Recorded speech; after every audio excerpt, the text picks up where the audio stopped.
a 46-year-old health worker in Waji local government area of Bauchi State, who has been incarcerated for over 18 months on the count of blasphemy, lost her legal bid to have the case against her thrown out on Monday. A Bauchi State High Court rejected the no-case submission filed by Jatau's attorney. This means she must now answer to the allegations against her and that the government can continue to present their case. Jatau's attorneys had hoped that the charges brought against her by the Bauchi authorities would be dismissed, paving the way for her release from jail, but they must now present the case for her defense. Jatau was arrested and charged under sections 114 and 210 of the State Penal Code and section 24, subsection 1BI of the Cybercrime Prohibition Act of 2015 with inciting public disturbance, exciting the contempt of a religious creed, and cyber stalking. She had condemned the death of Deborah Yakubu, a female Christian student who was lynched to death by bloodthirsty Muslim fanatics at the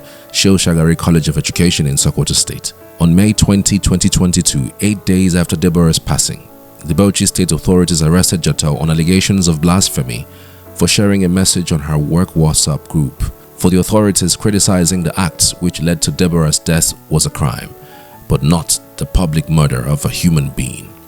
And now, unlike Deborah, who paid with her life, Jatau is paying for speaking up with her freedom. UN experts voiced concerns over Jatau's arrest and incarceration for peacefully exercising her right to freedom of expression and freedom of religion or belief in a joint statement with the Christian Solidarity International to the Nigerian government in October. They also emphasized the fact that Jatau had only had access to legal representation a few times since her detention, in addition to being denied bail on many occasions.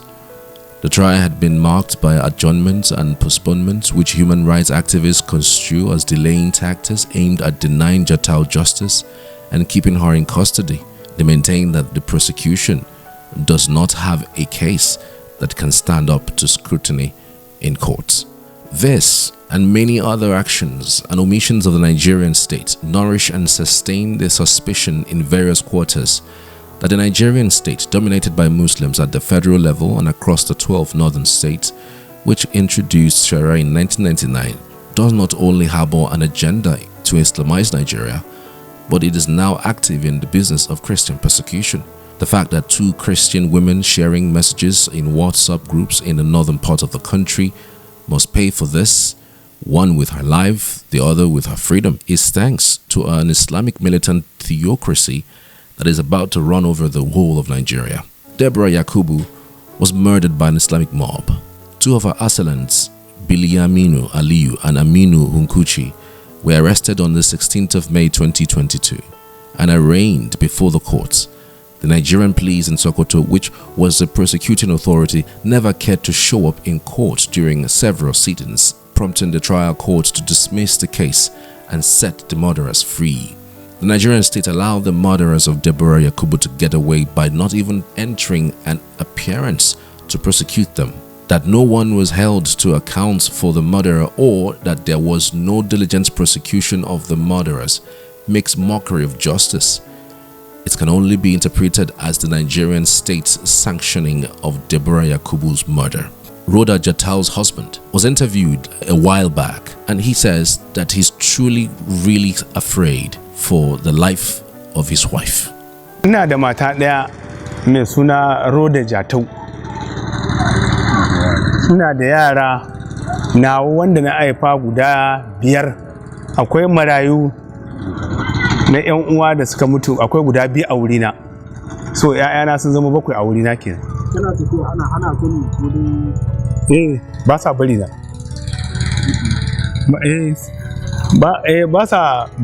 Na je sau 2 na shiga. To daga wurin ko ban sake zuwa ba. Sai aka ce an daina visiting, an daina ziyara. Ma ita ke. Da raba su da mahaifiyarsu, matar ta ke. Ya suke ji ya yanayin cikin da aka yi. Ba daɗi, suna wata nakan dan ba su hakuri dai akan abubuwan da yake tafiya. Suna kuka kullum. Yana ba ni tsoro domin ranta nake gani. Ranta wato kar a kashe ta. sun zo kama da makamai su wukake ne da sauransu da su har ma akwai bindigogi a ciki akan za su kashe mu. Abin da muka tsere da ita domin an kai ta a DSS a can karamar hukumar warji kafin ta zo a cikin karamar hukumar warji kenan. Ya yi mata tambayoyi sai aka ce to ta rubuta apologizing later saboda ana tunanin daga wayan ta ya fito, so amma ta rubuta ta basu, ta rubuta suka sa hannu, DSS ya sa hannu, sa'anan ita ta sa hannu, aka ga cewa kaman abin ya wuce, ashe sun riga sun yi mitin ɗinsu, sun riga sai suka zo suka za su far mana, za su je su kashe mu kenan. Shine sai aka gane, sai aka fita da mu duka.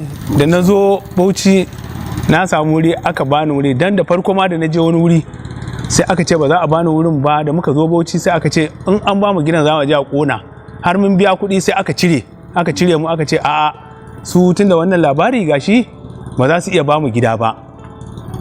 Muka je wuri bi dai the same abu, the same kalma ne, ba za a iya ba mu ba. Sai da muka zo nan shine aka ba mu wannan gida da kake gani na a ciki, aka ce in zanna da 'ya'yana. Akwai gidana fes da na saya ma, na sai da shi, na sayar da gona ta wanda nake noma a ciki, na sai da amfanin gona ta, ina shirin noma magunguna da su taki ya kai buhu 30, haka na sai da su domin in samu wa'annan kuɗaɗe tunda na shiga cikin wannan matsala a ƙuba. So shi yasa duka abubuwan suka taru suka yi min yawa, ga 'ya'yana makaranta babu makaranta.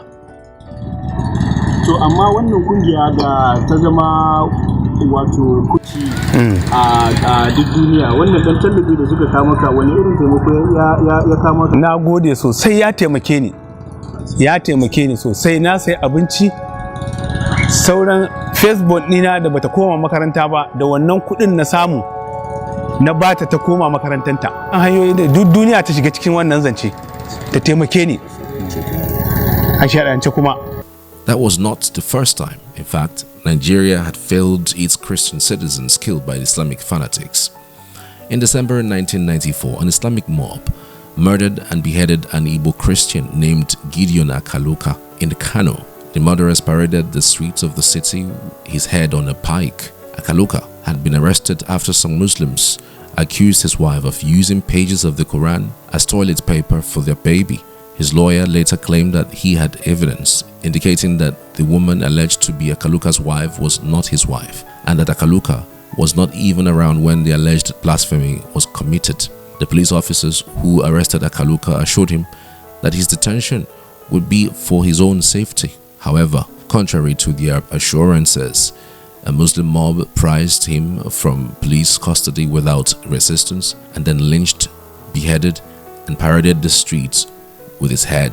Akaluka was neither tried nor given his day in court to face his accusers before a jury. He was denied that opportunity by a mob that constituted itself into the accuser, judge, jury, executioner in a country that is supposed to be governed by laws. No one was called to account for that crime, not even the police commissioner under whose watch the crime was committed. It's the experience of a man by the name of Mr. Gideon Akaluka. Now, many people have been slaughtered over that period, but I'm going to use this particular case in order to illustrate a point to you today.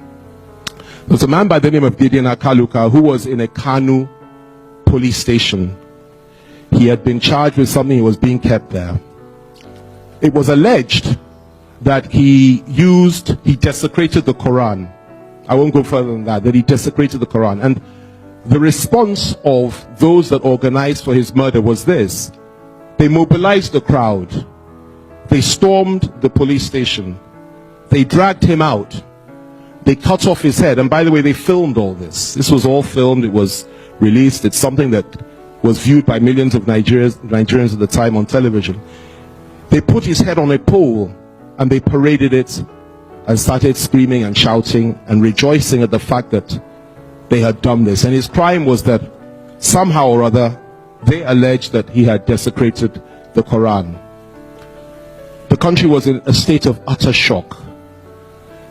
This sort of thing had never happened. It had never been so graphic, and people had not rejoiced about it as much as they did at that time. And of course, these things are not often filmed. This one was filmed. And the people that filmed it were happy to allow the whole of Nigeria to see what they had done. Now, the result of it was this. General Sani Abacha rose to the occasion, and they established the fact that 9 people had organized this horrific act. There were 9 of them. All 9 of them had recently returned from the Sudan. All 9 of them had trained there. All 9 of them were committed to establishing an Islamic fundamentalist state in this country. And all 9 of them were ready to employ violence in order to achieve their objectives. What Abacha did was interesting and unique. Instead of rationalizing it, trying to explain it away like so many of our leaders do today, he simply ordered that the 9 should be fished out and they should be eliminated. They should be killed. And he told his people that he was not ready to accept this type of evil in Nigeria at that time or at any time. And he was very decisive. It was a military government, a real soldier. And what happened? All 9 of them were fished out. 8 of them were killed, but 1 of them was not killed. The question is why? It's a good question. I'm still asking that question today. I am told that he had such strong connections and that the president was lied to by the IG of police at the time and those that were in charge of what was essentially an extrajudicial killing. And the man was taken from Kanu because he had strong connections, and he was hidden in a Sokoto prison for 2 years. Abacha thought he was dead. After 2 years, I won't mention his name here, so nobody needs to have, a fast heartbeat and all the rest of it. But everybody knows who it is. But I will not mention his name here because it's not appropriate, it's not necessary. It's just illustrating a fact. Now, he was in the Sokoto prison for 2 years. Eventually, he was released. Again, people intervened. They approached Abacha and said, well, he has repented. We didn't kill him. Allow him to live his life. And the relatively young man was shipped down to Lagos, where he went in, continued his career, went into a career, I won't say which sector, and he flourished and he did very, very well. That failure to hold anyone accountable paved the way for a host of other impunities and lynchings of Christians that have continued till today. One of the most brazen examples of this happened between June and December 2016 in Kano, Nigeria. On June 2nd, 2016, Bridget Abahime, a 74-year-old Nigerian Christian woman, was lynched at Kofa Wambai Market in Kano, the largest city in northern Nigeria, by an Islamic mob. She was also accused of blasphemy. She was said to have prevented a fellow trader who is a Muslim from performing ablution or washing himself in preparation for prayers in front of her shop. Police arrested 2 suspects, Dauda Ahmed and Zubairu Abdullahi, in connection with the murder.